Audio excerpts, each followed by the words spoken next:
आइए दोस्तों बात करते हैं आज 21 सितंबर 2020 मंडे सोमवार हो चुका है और जानते हैं इस वीडियो में फटाफट से आज देश भर की तमाम बड़ी खबरों को, मुख्य समाचार और हेडलाइंस न्यूज की इस ताजा खबरों के अपडेट में आपको बताएंगे। सरकार की तरफ से बहुत ही अच्छे बड़े फैसले लिए गए हैं। कृषि बिल को लेकर जो संसद, राज्यसभा और लोकसभा में मसला चल रहा है उसको लेकर भी कुछ बड़ी खबरें जानेंगे। साथ ही अनलॉक 4 के बावजूद भी दोस्तों देश में अभी भी कई राज्यों में धारा 144 और लॉकडाउन को फिर से लागू किया गया। कहां मैं आपको बताऊंगा पूरी जानकारी विस्तार से। यहाँ तक कि दोस्तों एक देश में तो ऐसा भी नियम लागू कर दिया गया कि अगर आप आइसोलेट नहीं रहते हैं कोरोना संक्रमण के बाद, सेल्फ आइसोलेट, तो आप पर 9.5 लाख रुपए का जुर्माना भी लग सकता है। कौन से देश में ये नियम लागू है ये भी जानेंगे। इसके अलावा भी सुशांत सिंह राजपूत के केस में रिया चक्रवर्ती ने एक सच उगला है एनसीबी के सामने, वो भी जानेंगे। साथ ही दोस्तों आपको बताएंगे आज के ताजा मौसम समाचार भी। भारतीय स्टेट बैंक में अगर आपका खाता तो आपके लिए एक चेतावनी भी निकल कर आ रही है। एक एक करके आज की 50 बड़ी खबरों को जानेंगे इस वीडियो में थोड़ा विस्तार से। बिल्कुल ध्यान से बने रहेगा मेरे साथ और एकदम पूरा लास्ट तक देखते रहिएगा। सीधे बात करें पहले अपडेट की तो खबर है दोस्तों की एसबीआई ने 40 करोड़ ग्राहकों को सावधान किया। अब लोन के नाम पर आपका बैंक खाता खाली हो रहा। दरअसल बात कुछ यूं है कि आपको फोन आ सकता है कि हम फलाना ढिकड़ा फुचड़ा से बोल रहे हैं एसबीआई से और आपको लोन का अच्छा ऑफर मिल रहा है, आपके नंबर पर लकी ड्रा वगैरह निकला हुआ है, सस्ते रेट में आपको लोन मिल जाएगा। तो ऐसा बैंक की ओर से कहना कि आजकल फ्रॉड कॉल आ रहे हैं जिसमें खासकर बताया जा रहा है कि एसबीआई लोन फाइनेंस लिमिटेड या मुद्रा फाइनेंस लिमिटेड की ओर से हम बोल रहे हैं आपको लोन दिया जा रहा है अच्छे ऑफर में। तो ऐसा भारतीय स्टेट बैंक की तरफ से कोई भी फोन आपको नहीं किया जा रहा। एसबीआई ने लोगों को अलर्ट किया, आपको सावधान रहने की जरूरत है, आपके साथ ठगी का प्रयास किया जा सकता है। एसबीआई का कहना कि ऐसी किसी भी तरह की संस्था एसबीआई से जुड़ी हुई नहीं है, ठीक है ना, आप सावधान रहें। अच्छा दोस्तों एसबीआई की जब अपन बात करें तो एसबीआई को लेकर और एक अपडेट ये है कि भारतीय स्टेट बैंक की अगर आप यूपीआई का उपयोग करते हो ना, यूपीआई सर्विस का, तो आपको आजकल कुछ दिक्कत हो सकती है क्योंकि एसबीआई अपनी यूपीआई ट्रांजैक्शन सर्विस में कुछ अपडेट कर रहा है और उसकी बदौलत आपको कुछ प्रॉब्लम आ सकती है। तो ऐसे में भारतीय स्टेट बैंक का कहना है कि आप इसका अल्टरनेट इस्तेमाल कर सकते हैं, एसबीआई ऐप या एसबीआई ऑनलाइन या एसबीआई योनो या एसबीआई क्विक, इनमें से किसी भी सर्विस का यूज कर सकते हैं। आप ऑनलाइन ट्रांजैक्शन वगैरह करने के लिए नेट बैंकिंग का भी इस्तेमाल कर सकते हैं क्योंकि एसबीआई यूपीआई प्लेटफॉर्म को बेटर कर रहा, अपग्रेड कर रहा अपने यूजर्स के लिए, इसलिए आपको कुछ यूपीआई ट्रांजैक्शन में दिक्कत हो सकती है, ठीक है ना। चलिए बात करें अगली खबर में तो 1 अक्टूबर से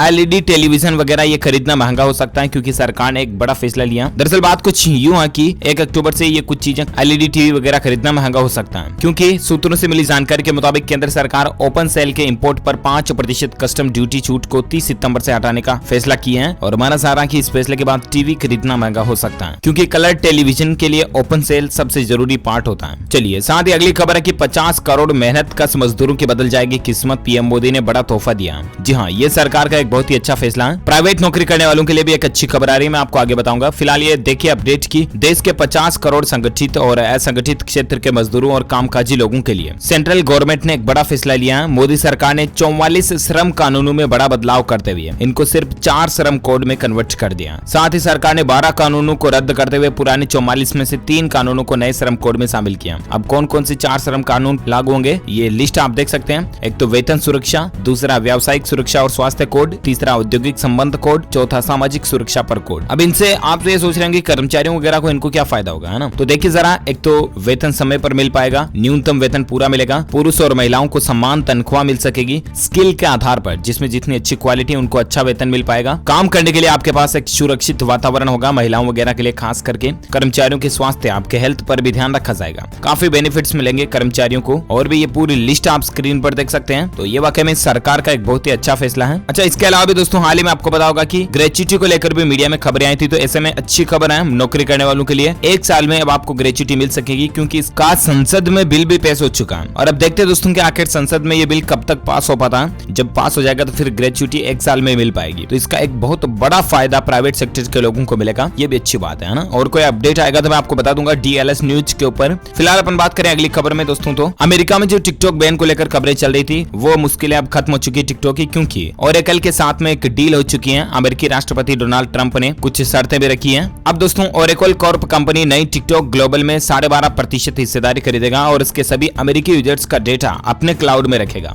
ओरेकल ने भरोसा दिया कि वो अपने सभी अमेरिकी नागरिकों के डेटा की सुरक्षा करेगा और अपने कंप्यूटर सिस्टम को सुरक्षित रखेगा। इसके बाद अब अमेरिका में टिकटॉक बैन होने की संभावना कम हो गई है। चलिए साथ ही अगला अपडेट है मेरी फसल मेरा ब्यौरा में रजिस्ट्रेशन की तारीख को बढ़ा दिया। जी हाँ, हरियाणा सरकार ने राज्य के किसानों के हित में मेरी फसल मेरा ब्यौरा पोर्टल पर रजिस्ट्रेशन करवाने की समय सीमा को एक बार फिर से बढ़ा दिया। अब इसकी लास्ट डेट को 25 सितंबर तक बढ़ा दिया। तब तक आप भी इस योजना में जुड़ सकते हैं और हिस्सा ले सकते हैं। चलिए साथ ही अगली खबर है उत्तर प्रदेश के मुख्यमंत्री योगी आदित्यनाथ ने शिक्षकों को बड़ी बड़ी सौगात दी है। 54,000 टीचर को इसका फायदा मिलेगा। जी हाँ, दरअसल यूपी के सीएम योगी आदित्यनाथ ने शिक्षकों को एक बड़ी सौगात दी है। अब उत्तर प्रदेश सरकार ने बेसिक शिक्षकों की अंत जनपदीय तबादलों पर लगी रोक को हटा दिया, जिसका फायदा 54,120 शिक्षकों को मिलेगा। लॉकडाउन की वजह से रोक की प्रक्रिया लगी थी, लेकिन अब इसको हटा चुकी है, तो अच्छी बात है। और एक खबर देखिए, सरकारी बैंकों में अप्रैल से जून के बीच में 19,964 करोड़ की धोखाधड़ी हुई है। इतने मामले सामने आए। हालत देखिए जरा सरकारी बैंकों की। अप्रैल, मई और जून, केवल इस 3 महीने की समयावधि में सरकारी बैंकों में 19,000 से ज्यादा करोड़ रुपए की धोखाधड़ी सामने आई है, जिसमें कुल 2867 मामले हैं। सबसे ज्यादा मामले एसबीआई में देखे गए, जिसमें 2050 धोखाधड़ी के मामले आए। इसके अलावा भी केनरा बैंक, यूको बैंक वगैरह में भी काफी धोखाधड़ी देखने को मिली है।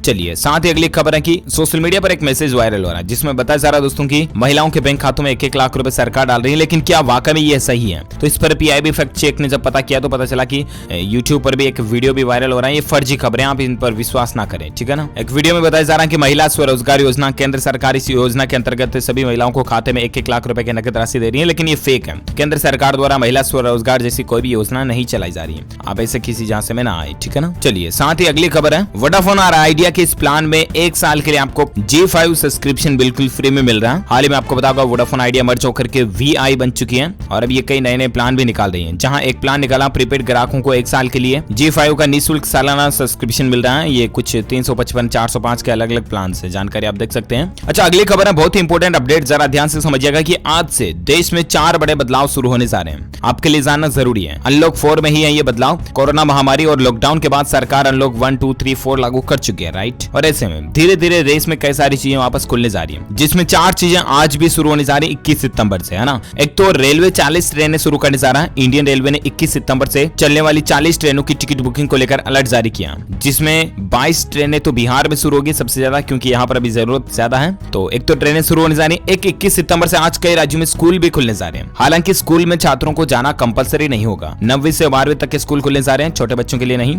लेकिन 9वीं से 12वीं तक के छात्रों में भी छात्र अपनी मर्जी के अनुसार, इच्छा अनुसार, अगर उनको जरूरत है तो अपने टीचर से डिस्कशन के लिए, किसी पढ़ाई से संबंधित जानकारी पूछताछ के लिए स्कूल जा सकते हैं। वो भी पूरे प्रोटोकॉल के नियमों को पालन करते हुए, सोशल डिस्टेंसिंग, मास्क वगैरह, सैनिटाइजर, इन सभी रूल्स को पालन करते हुए ही स्कूल जा सकते हैं। अच्छा, इसके अलावा दोस्तों स्कूल खुलने की जब बात हो रही तो मैं आपको एक अपडेट ये भी बता दूं कि एक तो दिल्ली में 5 अक्टूबर तक स्कूल बंद रहेंगे, ठीक है ना। इसके अलावा उत्तर प्रदेश सरकार ने भी कह दिया कि 21 सितंबर से वो भी स्कूल नहीं खोल रही है। यूपी सरकार का कहना है कि अभी हालात ठीक नहीं है, इसलिए 21 सितंबर से स्कूल नहीं खोले जाएंगे। बाकी कुछ 6-7 राज्यों में, 9 राज्यों में आज से स्कूल खुलने की तैयारियां हो रही, जिसमें खासकर मध्य प्रदेश, हरियाणा और राजस्थान में 6 महीने बाद फिर से स्कूल खुलने जा रहे हैं। लेकिन इसमें भी एक हाल ही में ताजा सर्वे किया गया, जिसमें देखिए जरा कि 90% पेरेंट्स, माता पिता अभी भी अपने बच्चों को स्कूल नहीं भेजना चाहते हैं, क्योंकि हालात अभी भी ठीक नहीं है। अच्छा, इसके अलावा ताजमहल जो है ना, आगरा का ताजमहल, वो 17 मार्च से बंद था, वो भी 21 सितंबर से फिर से खुलने जा रहा, आज से खुल जाएगा। लेकिन इसमें भी कंडीशन ये होगी दोस्तों की एक दिन में 5000 टूरिस्ट को ही एंट्री मिलेगी।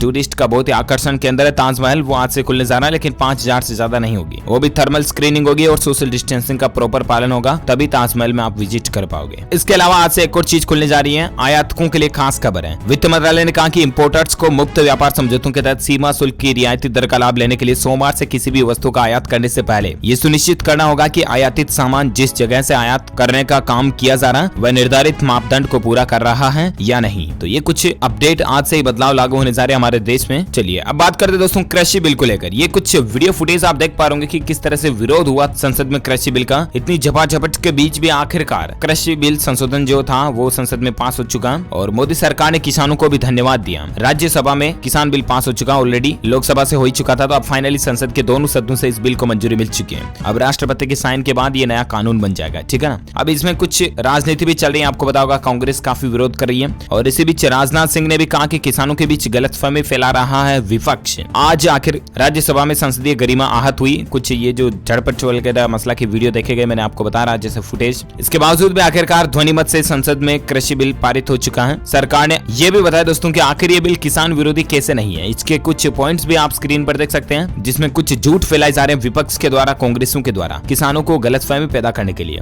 झूठ ये है कि केंद्र सरकार विभिन्न राज्य सरकारों द्वारा लागू किए गए एपीएमसी कानून को रद्द करें, लेकिन इसका तथ्य यह है कि ये बिल एपीएमसी अधिनियम जो कि राज्यों का एक अधिनियम है उसको किसी भी तरह से प्रभावित नहीं करता। कृषि बाजारों के बाहर और व्यापार को नए कानून के तहत कवर किया जाएगा। इसके अलावा कांग्रेस ये भी अफवाह फैला रही है कि मोदी सरकार किसानों को बड़े कॉर्पोरेट्स के साथ अनुबंध करके खत्म कर देगी, तो ऐसा भी कुछ नहीं है। आपको बता दोस्तों कि prime minister of India Narendra Modi government का लक्ष्य भी है कि 2022 तक किसानों की आय को दुगुना करना वगैरह वगैरह। तो किसानों के लिए कभी भी गलत डिसीजन सरकार नहीं ले सकती है। किसानों के हित में ही है एक कृषि बिल। इसको लेकर कुछ क्लियरिफिकेशन और भी आप देख सकते हैं। एमएसपी वगैरह पर भी किसानों का कोई इफेक्ट नहीं पड़ेगा, है ना। इसके अलावा भी मैं आपको बता दूं कि कृषि बिल का सरकार का जो मुख्य उद्देश्य है ना, वो ये कि किसान जो अपनी फसल को बेचते हैं बढ़िया वगैरह को, तो उनके बीच में जो बिचौलिया होते हैं, दलाल वगैरह होते हैं, उनको हटा देना और डायरेक्टली किसानों को उनकी फसल का अच्छा उत्पादन का पैसा मिल सके, अच्छा रिटर्न मिल सके। ये सरकार की प्लानिंग है। इसी बीच कृषि बिल को लेकर और एक अपडेट देख सकते हैं कि एग्रीकल्चर बिल का सपोर्ट करते हुए कंगना रनौत ने भी पीएम मोदी से कहा कि जो सोने की एक्टिंग करे ना समझने की एक्टिंग करे, उसे आपके समझाने से क्या फर्क पड़ेगा। कंगना ने कहा कि प्रधानमंत्री जी, जो कोई सो रहा उसे जगाया जा सकता है, जो गलतफहमी में हो उसे समझाया जा सकता है, मगर जो सोने की एक्टिंग करे, ना समझने की एक्टिंग करे,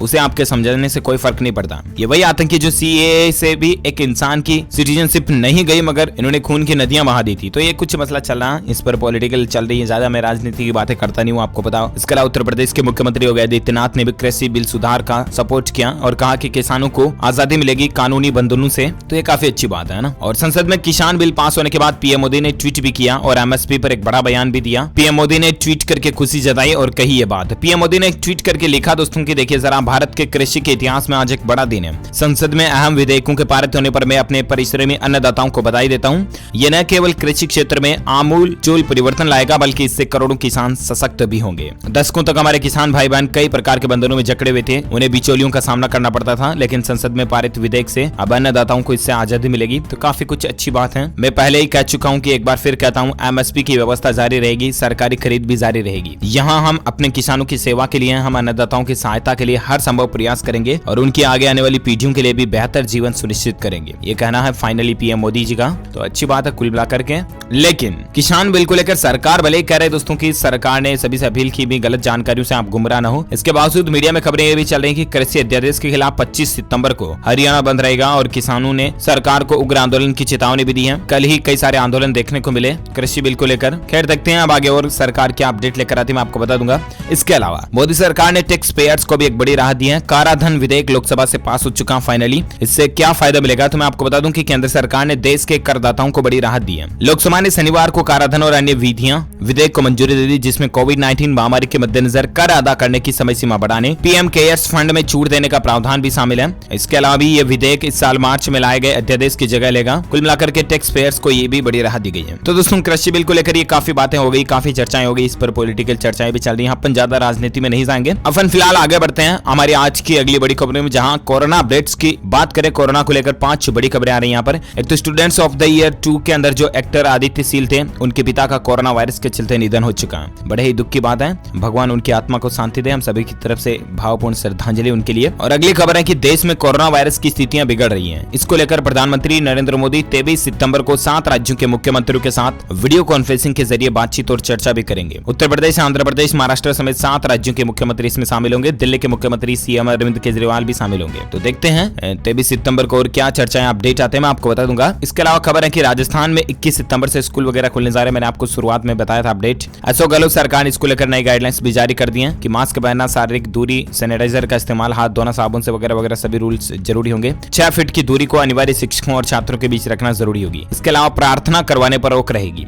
स्कूल में कोई भी तरह की प्रार्थना नहीं होगी, ठीक है ना। अगर कोई बच्चा बीमार महसूस करता तो उसकी तुरंत जानकारी अधिकारियों या शिक्षकों को देनी होगी। तो ये कुछ अपडेट चल रहे हैं। इसके अलावा कोरोना को लेकर और एक खबर है कि पुणे में शुरू होगा ऑक्सफोर्ड टीके का तीसरा चरण। 200 लोगों को ये टीका लगाया जाएगा। तो ये भी अच्छी बात है। कोविशील्ड जो है उसके तीसरे चरण का परीक्षण अब शुरू होने जा रहा है। चलिए साथ ही अगला अपडेट है, टाटा ग्रुप ने बनाई कोरोना टेस्ट किट, कम समय में देगी सटीक नतीजे, खर्चा भी इसके कम होगा। जी हाँ, कोरोना वायरस प्रकोप के बीच वैज्ञानिक, शोधकर्ता, डॉक्टर्स, फार्मा कंपनियां, टेक्नोलॉजी कंपनियां दिन रात इस मुकाबले में नई खोज में जुटी हुई है कि किस तरह से नई टेस्टिंग बनाई जाए, किस तरह से टीका वगैरह बनाया जाए। इसी कड़ी में टाटा ग्रुप ने मिलकर के एक ऐसी टेस्टिंग किट बनाई दोस्तों, जो बेहद कम समय में आपको सटीक नतीजे भी देगी और सबसे सस्ती भी होगी। देखते हैं आखिर कब तक बाजार में उपलब्ध हो पाती है। फिलहाल अगली खबर देखिए जरा कि कोरोना को लेकर दुनिया में अपडेट है। ब्रिटेन में कोरोना से जुड़ी पाबंदियों को और सख्त कर दिया। संक्रमित मिलने के बावजूद अगर सेल्फ आइसोलेट नहीं रखते हैं तो उसके बाद 9.5 लाख रुपए का जुर्माना लगेगा। दुनिया भर में तकरीबन 3 करोड़ से भी ज्यादा कोरोना केस हो चुके हैं। भारत में आज का ताजा आंकड़ा क्या चल रहा है मैं आपको आगे बताऊंगा, लेकिन फिलहाल इससे पहले एक अपडेट देखिए जरा कि अनलॉक 4 भले ही चल रहा है, लेकिन देश में अभी भी कोरोना का खतरा टला नहीं है। अभी भी देश के कई राज्यों में धारा 144 तो फिर से कई जगहों पर लॉकडाउन भी लगा हुआ है। कहां? तो एक तो जैसा कि मैंने आपको बताया दिन में अपडेट कल ही कि राजस्थान के 11 जिलों में धारा 144 लागू कर दी गई है। फिर से कौन कौन से जिले शामिल है स्क्रीन पर आप पूरी पूरी लिस्ट दे सकते हैं। यहाँ पर 5 से ज्यादा व्यक्तियों के इकट्ठा होने पर पाबंदी रहेगी। इसके अलावा छत्तीसगढ़ राज्य में भी एक बार फिर से 21 सितंबर की रात 9 बजे से 28 सितंबर की रात 12 बजे तक पूर्ण लॉकडाउन रहेगा।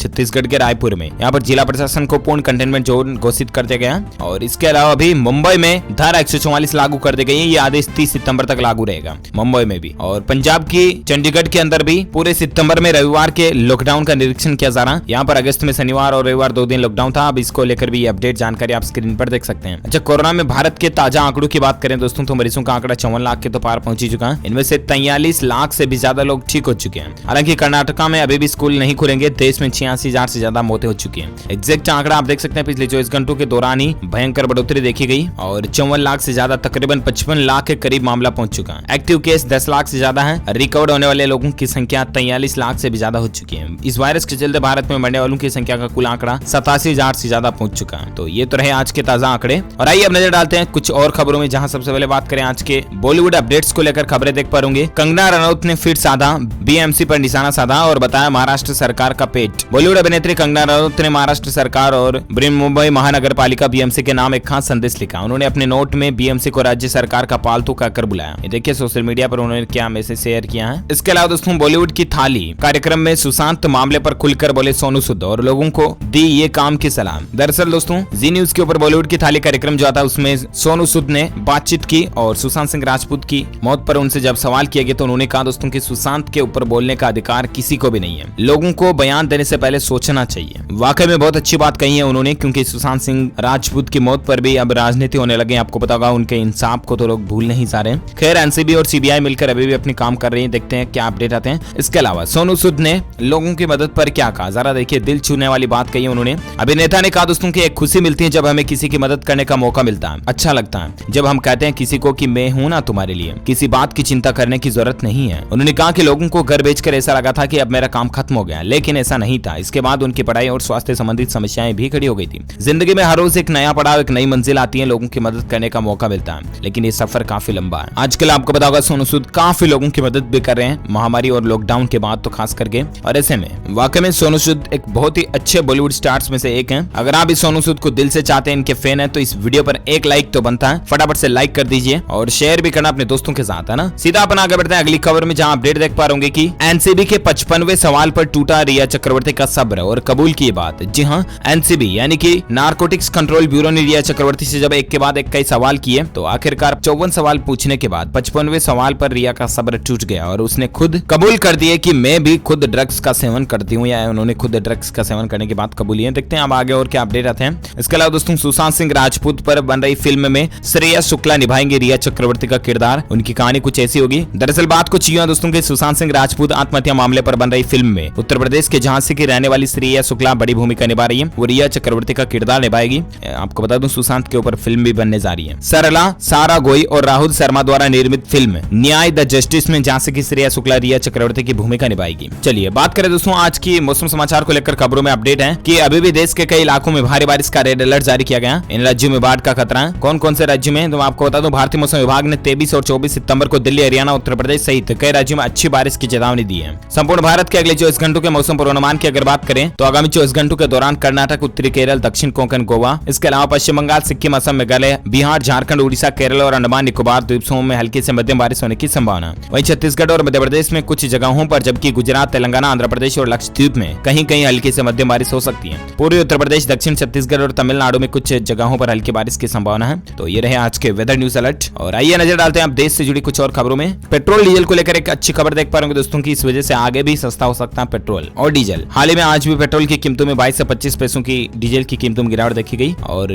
उसके बाद दोस्तों खबर है कि कोरोना संक्रमण के लेकर बढ़ती चिंताओं के बीच कच्चे तेल की डिमांड घट चुकी है, ठीक है ना, और इसी वजह से कीमतों में भी गिरावट आई है। सितंबर महीने में चीन की तरफ से कच्चे तेल की मांग पिछले 4 महीने में सबसे कम है और यही क्रूड ऑयल की डिमांड घटने के चलते पेट्रोल डीजल कुछ सस्ता हो सकता है, ठीक है ना। चलिए बात करें अगली खबर में, तो तमिल, मराठी, पंजाबी समेत कई भाषाओं में अब आपको अमेजोन का जो एलेक्सा डिवाइस है वो बातचीत करने का मौका देगा। अमेजोन कंपनी का कहना है कि क्लेओ स्किल का इस्तेमाल करके आप अपने एलेक्सा को ट्रेन भी कर सकते हैं। क्लेओ स्किल क्या होती है तो उसके बारे में जानकारी देख सकते हैं। आप एलेक्सा से कुछ अलग अलग भाषाओं में सवाल जवाब कर पाएंगे, अच्छी बात है। और एक खबर देखिए कि एयर इंडिया ने बदले नियम। यात्रा करने से पहले आपको जरूर जान लेना चाहिए। अगर आप हवाई यात्रा करते हैं एयर इंडिया से तो आपको बता दूं कि अब यात्रियों को कम से कम 4 घंटे पहले एयरपोर्ट पहुंचना होगा। कम से कम अपने बैगेज को 3 घंटे पहले काउंटर काउंटर पर आपको जमा कराना होगा। इसके अलावा सभी यात्रियों को एयरपोर्ट पहुंचने से पहले वेब चेक इन या प्री चेक इन करवाना अनिवार्य होगा। यात्रियों के फोन में आरोग्य सेतु ऐप होना अनिवार्य होगा। तो कुल मिलाकर के इन नियमों का पालन करना ही पड़ेगा आपको एयर इंडिया में सफर करने के लिए, ठीक है ना। चलिए अगली खबर है, रेलवे ने दादर से भुज के बीच स्पेशल ट्रेन चलाने का ऐलान किया। आज से इसकी टिकट बुकिंग भी शुरू होने जा रही है। जी हाँ, इंडियन रेलवे ने अपने यात्रियों की मांग को देखते हुए 22 सितंबर से ये स्पेशल ट्रेन चलाने का ऐलान किया इस रूट के ऊपर, ठीक है ना। आज से इसकी टिकट बुकिंग भी शुरू हो चुकी है। अच्छा, इसके अलावा एक बहुत ही इंपॉर्टेंट नियम लागू होने जा रहा है। अपडेट देखिए कि सभी पीजी मेडिकल छात्रों के लिए अब जिला अस्पतालों में 3 महीने की पोस्टिंग अनिवार्य होगी। जी हाँ, स्नातकोत्तर चिकित्सा शिक्षा में एक बड़ा बदलाव करते हुए केंद्र सरकार ने 2020-21 में शुरू होने वाले शैक्षणिक सत्र से एमडी या एमएस करने वाले छात्रों के लिए सभी छात्रों के लिए जिला अस्पतालों में 3 महीने की पोस्टिंग अनिवार्य कर दी है। छात्रों को उनके तीसरे, चौथे या 5वें सेमेस्टर में जिला अस्पताल में तैनात किया जाएगा। पीजी मेडिकल एजुकेशन 3 साल का कार्यक्रम है। तो ये मेडिकल साइंस की पढ़ाई करने वाले स्टूडेंट्स के लिए एक बड़ा अपडेट और नया नियम बन चुका है। इसके अलावा खबर है दोस्तों के रेलवे ने बैंक कर्मचारियों को बड़ी राहत दी है। अब लोकल ट्रेनों में भी सफर कर पाएंगे। दरअसल सेंट्रल रेलवे और वेस्टर्न रेलवे ने सभी प्राइवेट और कोऑपरेटिव बैंकों के कर्मचारियों को बड़ी राहत दी है। रेलवे ने इन बैंकों के 10% कर्मचारियों को मुंबई की लोकल ट्रेनों में चलने की इजाजत दे दी है। महाराष्ट्र सरकार ने पत्र लिखकर रेलवे से इन बैंक कर्मचारियों को राहत दिए जाने के लिए कहा था और इसी को ध्यान में रखते हुए रेलवे ने यह फैसला लिया है। साथ ही खबर दोस्तों की उत्तर प्रदेश के टूरिज्म के पोर्टल पर सैलानियों को एक क्लिक में मिलेगी वाराणसी के होटल और लॉज की वगैरह की जानकारी। तो ये भी यूपी में अगर आप पर्यटक बनकर जाते हो तो यहाँ पर आपको इस पोर्टल के जरिए सारी जानकारियां मिल जाएगी, ठीक है ना। और एक खबर है कि कोरोना काल में राजस्थान राज्य के स्टूडेंट्स के लिए एक अच्छी खबर है। परीक्षा नहीं देने वाले छात्रों को एक और मौका मिलेगा। जी हाँ, राजस्थान विश्वविद्यालय में यदि कोई छात्र परीक्षा नहीं दे पाता तो उसको घबराने की जरूरत नहीं है। उनको बाद में एक और मौका मिलेगा। इसको लेकर राज्य सरकार के आदेश के बाद आरयू प्रशासन ने निर्देश भी जारी कर दिए हैं, तो आप टेंशन ना लें। और साथ ही अपडेट देखिए, टेक्नोलॉजी को लेकर खबर है कि गूगल ड्राइव में ट्रेश फाइल अब हमेशा स्टोर नहीं रहेगी, बल्कि 30 दिनों बाद खुद ब खुद डिलीट हो जाएगी। अगर आप गूगल ड्राइव का इस्तेमाल करते हैं तो उसमें फाइल जो ट्रेस करते हैं ना अपन, वो अभी तक अनलिमिटेड टाइम तक स्टोर रहती थी, लेकिन अब 30 डेज के अंदर ऑटो डिलीट हो जाएगी, ठीक है। साथ ही खबर है दोस्तों की 26 सितंबर को झारखंड में लगेगी देश की पहली इंश्योरेंस लोक अदालत, जहां 10,000 मामले सूचीबद्ध होंगे। देश की पहली इंश्योरेंस लोक अदालत का आयोजन 26 सितंबर को झारखंड में होने जा रहा है। इस बीमा लोक अदालत की सुनवाई ऑनलाइन होगी। Jharkhand state legal services authority के कार्यकारी अध्यक्ष व हाईकोर्ट के जस्टिस हरीश चंद्र मिश्र के मार्गदर्शन में इस अदालत की परिकल्पना की गई थी। तो ये 26 तारीख को होने जा रही है। और साथ ही खबर है कि पंजाब सरकार ने दी पीएचडी और पीजी टेक्निकल के छात्रों के लिए इंस्टीट्यूट खोलने की इजाजत। जी हाँ, पंजाब सरकार ने पीएचडी टेक्निकल और पेशेवर पाठ्यक्रमों में स्नातकोत्तर की पढ़ाई कर रहे छात्रों के लिए 21 सितंबर से उच्च शिक्षण संस्थानों को खोलने की अनुमति भी दे दी है। हालांकि राज्य में स्कूल, कॉलेज और कोचिंग सेंटर अभी भी बंद रहेंगे। इसके अलावा खबर दोस्तों की बिजली विभाग ने व्हाट्सएप पर बिल उपलब्ध कराने की दिशा में भी कदम उठाए हैं। कई सारी बिजली डिस्कॉम कंपनियां जो है ना ग्राहकों को बिल व्हाट्सएप पर भेज रही है, तो धीरे धीरे हो सकता है दूसरी कंपनियां भी भेजें। और साथ ही अगली खबर देखिए, आईसीएमआर ने देश भर में सीरो सर्वे दूसरा चरण जो है उसको पूरा कर लिया और अब इसके कोई चौंकाने वाले नतीजे सामने आ सकते हैं। संडे को आईसीएमआर ने जानकारी दी है Indian Council of Medical Research Organisation की तरफ से कि देश भर में सीरो सर्वे का सेकंड फेज यानी कि दूसरा चरण कंप्लीट हो चुका है। देखते हैं इसके डेटा और अपडेट आंकड़े क्या आते हैं, मैं आपको बताऊंगा। और बाकी खेल समाचार को लेकर खबर दोस्तों की आपको पता होगा, कल ही दिल्ली कैपिटल्स और किंग्स 11 पंजाब के बीच क्रिकेट मैच खेला गया। आईपीएल 2020 का दूसरा ये मैच था। उसमें पहले दिल्ली कैपिटल्स ने किंग्स 11 पंजाब को जीत के लिए 158 रनों का लक्ष्य दिया था, राइट। और उसके बाद जब तक वीडियो बनाया गया तब तक का अपडेट आंकड़ा ये था कि किंग्स 11 पंजाब को 34 रन की जरूरत थी 16 बॉल में। और भी खेल समाचार के सेपरेट वीडियो में मैं आपको इस खेल के नतीजे, क्रिकेट मैच के नतीजे बता दूंगा। फिलहाल अगली खबर देखिए जरा, खुशखबरी है, लाखों रेल कर्मचारियों को मिलेगा पेंशन पर बड़ा फायदा। 30 सितंबर से पहले ये फॉर्म भर दें। दरअसल दोस्तों रेल मंत्रालय की ओर से जारी किए गए निर्देश के मुताबिक ऐसे कर्मचारी अधिकारी जिनकी नियुक्ति तो 1 जनवरी 2004 के बाद हुई थी, लेकिन उनकी चयन की प्रक्रिया से जुड़े सभी कार्य 1 जनवरी 2004 से ही पूरे कर लिए गए थे। अब ऐसे सभी कर्मचारियों को पुरानी पेंशन स्कीम में पंजीकृत कर लिया गया, यानी कि उन्हें ओल्ड पेंशन स्कीम का फायदा मिल सकेगा। गौरतलब है कि इस अवधि में रेल मंत्रालय ने बड़ी संख्या में भर्तियां भी की थी और विभिन्न जोन में देश भर में करीब 2.5 लाख नियुक्तियां इस दौरान की गई थी। और इसलिए रेलवे ने कहा दोस्तों कि आप दक्षिण रेलवे की ओर से जो दिशा निर्देश जारी किए गए उसमें कहना कि 30 सितंबर से पहले आप इसका फॉर्म वगैरह भर दें तो आपको भी पेंशन स्कीम का लाभ मिलता रहेगा। चलिए साथ ही अपडेट है दोस्तों की मिजोरम में फिर से भूकंप के झटके देखे गए। रिएक्टर पैमाने पर 4.6 तीव्रता रही और हालांकि गनीमत रही कि जान माल के कोई नुकसान की खबर नहीं है।